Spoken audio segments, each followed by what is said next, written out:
Hello friends, मैं SK Saini MAIC group पे एक बार और आपका स्वागत है। और आज हम पढ़ेंगे भारत में औद्योगिक बैंकों की धीमी प्रगति के क्या कारण है। मतलब क्या कारण है, इंडस्ट्रियल बैंक की जो रिस्पांस है वो बहुत अच्छी नहीं है। इनका जो प्रगति है बहुत धीमा है। जिस गति से इन बैंकों की प्रगति इस देश में होनी चाहिए उस गति से इस बैंकों की प्रगति नहीं है। इसी का अध्ययन हम लोग इसके अंतर्गत करेंगे। तो निम्न बिंदुओं को हमने यहाँ पे लिख रखा है कि क्या रीजन है IB इंडस्ट्रियल बैंक्स की जो रिस्पांस है वो बेहतर नहीं है, बेस्ट नहीं है, उनका जो प्रगति है वो धीमा है। तो सबसे पहला जो कारण हमने लिख रखा है कि जनता की निर्धनता।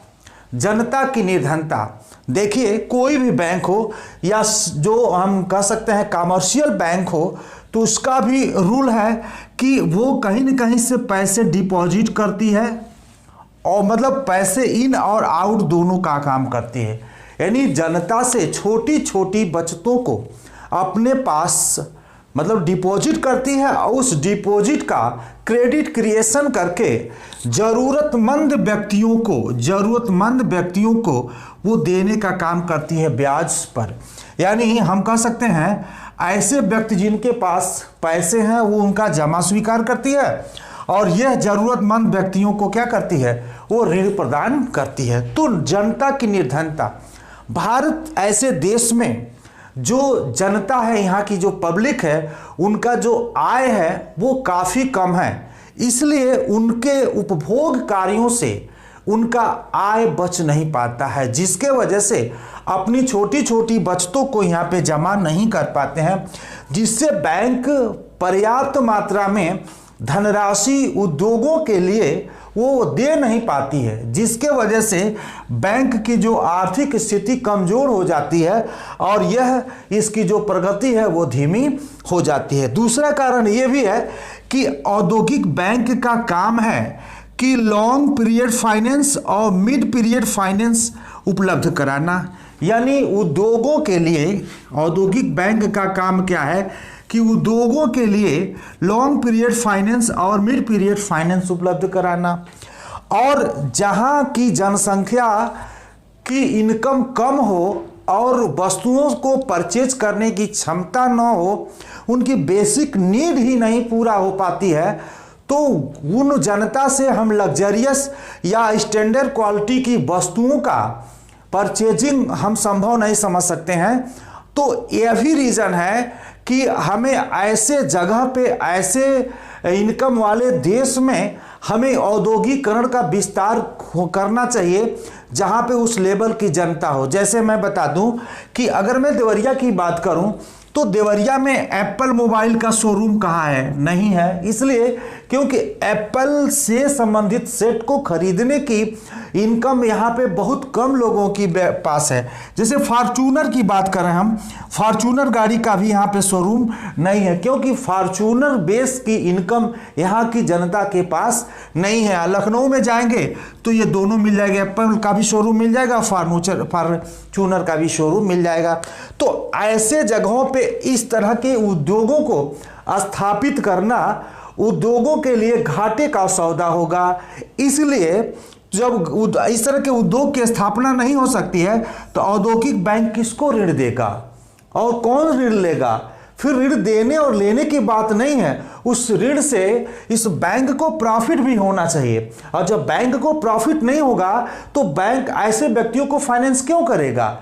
ये भी एक रीज़न है कि भारत में औद्योगिक बैंक के पीछे होने का ये भी एक कारण है। नेक्स्ट हम देखते हैं कि जमाओं पर कम ब्याज, यानी भारत के अंतर्गत दूसरा हम बात करते हैं यहाँ पे जमाओं पर कम ब्याज, यानी जो जनता के द्वारा या अन्य व्यक्तियों के द्वारा जो यहाँ पे डिपॉजिट किया जाता है, यानी जनता के द्वारा लॉन्ग पीरियड या मिड पीरियड कोई भी बात कर लेते हैं, जो यहाँ पे जमा किया जाता है IB यानी इंडस्ट्रियल बैंक के द्वारा, उस जमाओं पर रेट ऑफ इंटरेस्ट बहुत कम दिया जाता है, जिसके वजह से जमा करने वालों की संख्या बहुत कम हो जाती है और इनके पास जो कैश लिक्विडिटी है वो कम हो जाती है, क्योंकि आप जानते हैं कि बैंकों के पास CDD जितना ही जमा होगा बैंक उतना ही ज़्यादा क्रेडिट क्रिएशन करेगा।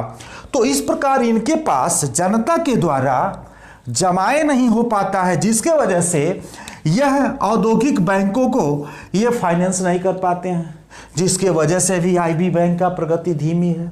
क्योंकि जमाओं पर जब ब्याज अगर आकर्षक ब्याज देंगे तो जनता अपनी ज़रूरतों को कम करके पैसे बचा करके लॉन्ग टर्म या मिड टर्म ये इन्वेस्टमेंट करेगा इंडस्ट्रियल बैंकों के पास, ताकि समय के बाद हमें एक अच्छा रिटर्निंग प्राप्त होगा, जो ऐसे इनके द्वारा नहीं हो पा रहा है, जिसके वजह भी इनकी धीमी प्रगति का कारण है।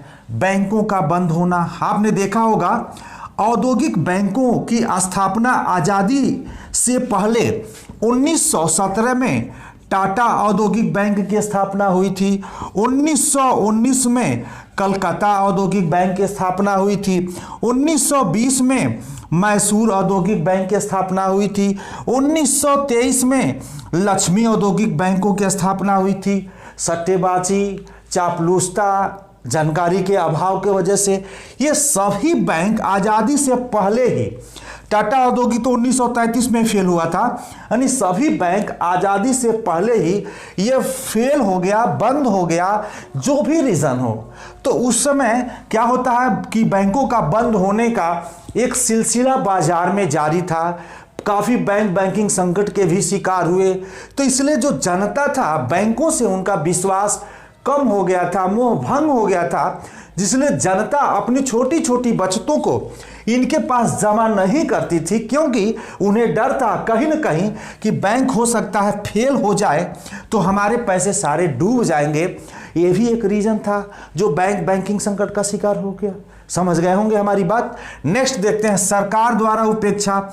जब तक किसी संस्था के ऊपर गवर्नमेंट का आशीर्वाद नहीं होगा, गवर्नमेंट का नज़र नहीं होगा, गवर्नमेंट का आर्थिक सपोर्ट नहीं होगा, तब तक वह बैंक न फल सकता है, न फूल सकता है, न विकास कर सकता है, यानी किसी तरह से उसके पंख आने वाले नहीं हैं। तो हम कह सकते हैं सरकार के द्वारा ऐसे बैंकों की उपेक्षा की जा रही थी, लेकिन अब रिजर्व बैंक ऑफ इंडिया के द्वारा ऐसे बैंकों को एक आर्थिक पैकेज या आर्थिक राहत या आर्थिक सपोर्ट, या जिस तरह से उनकी सपोर्ट है रिजर्व बैंक ऑफ इंडिया और गवर्नमेंट ऑफ इंडिया, दोनों कम कर रही, क्योंकि अर्थव्यवस्था को विकसित करने का, अर्थव्यवस्था को रक्त देने का काम IB के ही द्वारा संभव है। इसलिए अब वर्तमान में सरकारें भी और रिजर्व बैंक ऑफ इंडिया भी इंडस्ट्रियल बैंक का सपोर्ट कर रही है। तो यह भी एक रीजन था जो औद्योगिक बैंक के धीमी प्रगति का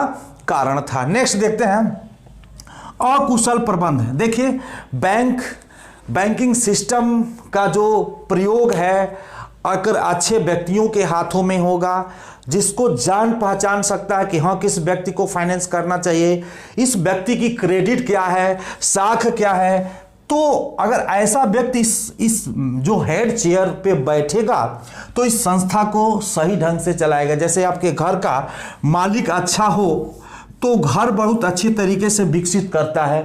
अगर उस घर का मालिक के अन्य व्यवहार हैं, गंदे व्यवहार हैं, यानी उस जो बहुत तरह के चीज़ें हैं, हम नहीं कह सकते हैं, तो अगर ऐसी कुछ उनके पास आदतें हैं, गंदी आदतें हैं, जिनके वजह से आर्थिक वो प्रगति वो घर नहीं कर सकता है, तो इस तरह से हम कह सकते हैं अगर बैंक का जो प्रबंध संचालक होता है बेस्ट हो, फाइनेंस किसको करना चाहिए किसको नहीं करना चाहिए, किसी प्रकार का भेदभाव न हो, तो बैंक प्रगति करेगी। लेकिन ऐसे व्यक्तियों के हाथों में उस समय बैंकों को सौंप दिया गया जो व्यक्ति विशेष को ही लाभ देने का काम करते थे, और रिटर्निंग न हो पाने के कारण बैंक धीरे धीरे कमजोर होता गया। ये भी एक रीजन है बैंक बैंकिंग संकट का शिकार हो गया। तो कुशल प्रबंधक का भी, एक अच्छे गार्जियन का होना भी जरूरी है। अगर अच्छा गार्जियन नहीं है तो संस्था चलने वाला नहीं है। नेक्स्ट देखते हैं, बैंकिंग सिद्धांतों की अवहेलना। बैंकिंग सिद्धांतों, बहुत सारे ऐसे बैंकिंग सिद्धांत हैं जिसकी अवहेलना औद्योगिक बैंकों के द्वारा की जाती है। जैसे आप देख सकते हैं बैंकिंग सिद्धांत क्या है, वो सिद्धांत है यानी किसी को अगर हम फाइनेंस कर रहे हैं तो उसकी क्या है, सिक्योरिटी क्या है, उस व्यक्ति का क्रेडिट क्या है बाजार में, वो क्या उस जो जिसके लिए वो फाइनेंस प्राप्त कर रहा है क्या वो बाजार में मतलब सरवाइव है कि नहीं, उस तरह के इन्वायरमेंट है कि नहीं, उस तरह का उत्पादन को प्रोडक्ट को बाजार में परचेज किया जाएगा कि नहीं। तो बैंकिंग सिद्धांत बहुत है, सिक्योरिटी का सिद्धांत, सुरक्षा का सिद्धांत, अगर वो नहीं अपनाता है तो वो भी बैंकिंग संकट का शिकार हो जाएगा। तो स्टार्टिंग में यही काम हुआ था, जिसको भी दे दो, जहां भी दे दो, कोई दिक्कत नहीं है। तो बैंकिंग संकट का कारण भी बन सकता है और उसकी धीमी प्रगति का भी एक कारण है। ये भी बैंकिंग सिद्धांतों की अवहेलना जो बैंकों के द्वारा रूल बनाई गई है, रिजर्व बैंक ऑफ इंडिया के न होने के कारण से बहुत सारे बैंक्स फेल हो गए, क्योंकि कुशल गार्जियन का होना बहुत जरूरी है।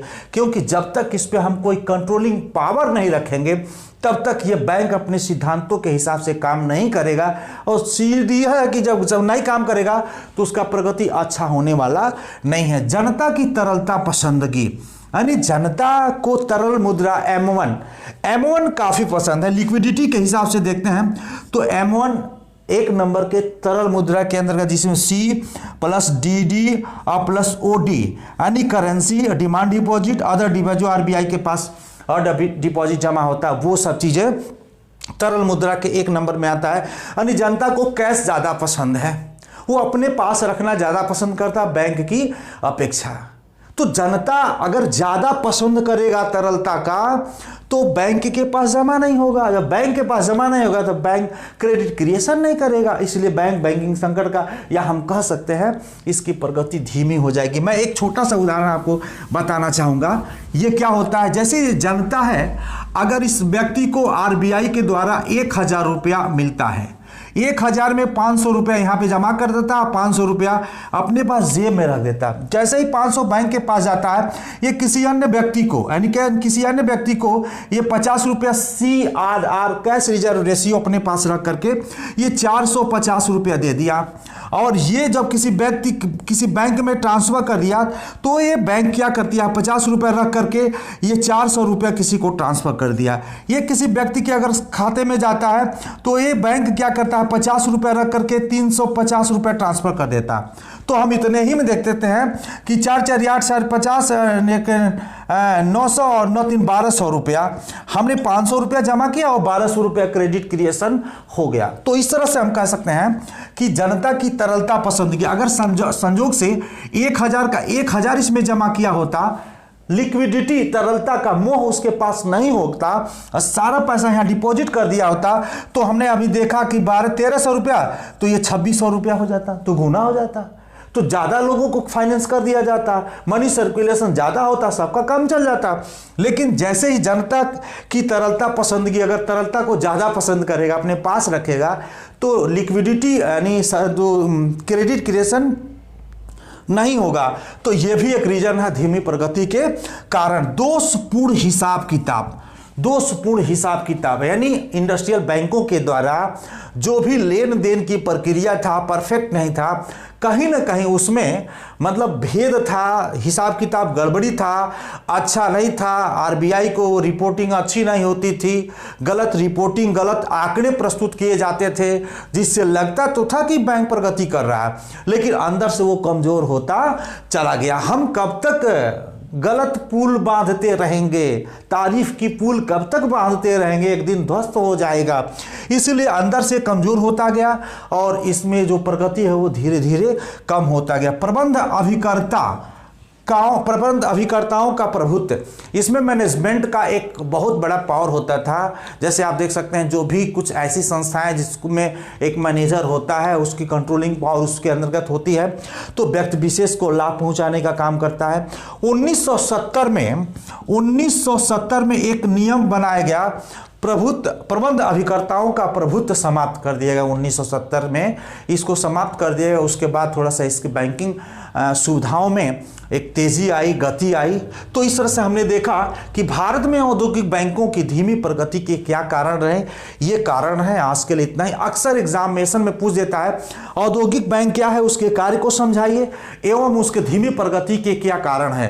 यह भी पूछ सकता है कि धीमी प्रगति को दूर करने के क्या उपाय हैं। तो आज के लिए इतना ही। धन्यवाद। हम चाहेंगे कि ज़्यादा से ज़्यादा लोगों को शेयर करें, सब्सक्राइब करें, लाइक्स करें। धन्यवाद।